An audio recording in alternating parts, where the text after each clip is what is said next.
Imagine an organisation with more members than the UN, where the boss presides over 208 national associations in support of an industry worth billions of dollars.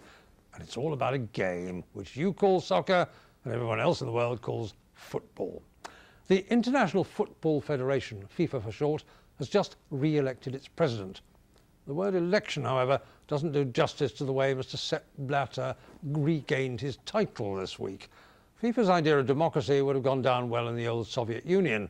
There was an election, but with no other candidates.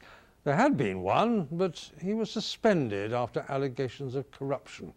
So, why do the people who run this so-called beautiful game keep picking a bald, overweight, 75-year-old who once played soccer for a Swiss team nobody's ever heard of? Mr. Blatter has been on the payroll at FIFA for at least 35 years, for the past 12 as its president. FIFA elections often produce dark tales of intrigue. There are reports of envelopes stuffed with banknotes changing hands before the 1998 election, which Mr. Blatter won. 4 years later, despite facing corruption charges in the Swiss courts, Mr. Blatter triumphed again. Those charges were eventually dropped. The Swiss authorities went on to investigate a multi-million-dollar bribery scandal involving some executive members of FIFA, but once again, the cases just were abandoned.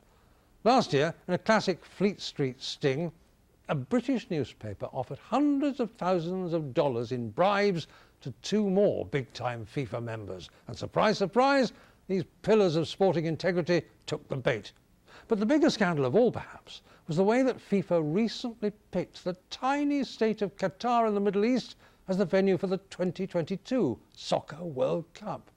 There are now allegations that huge sums of money changed hands to persuade just a few members of the executive to vote for a country where it's far too hot to play anything at all out of doors. Now, we Brits care about all this corruption because we're decent and we like to play it honest. Unfortunately, not all of the other 207 national associations agree. Mr. Blatter has now taken his unprecedented election victory as a mandate to clean up international soccer, even though the worst of the corruption happened on his watch. He's even asked Henry Kissinger to join a new solution committee. I'm sure Mr. Kissinger's experiences with President Nixon will be of great help in this difficult task. This is Ed Boyle for CBS News in London.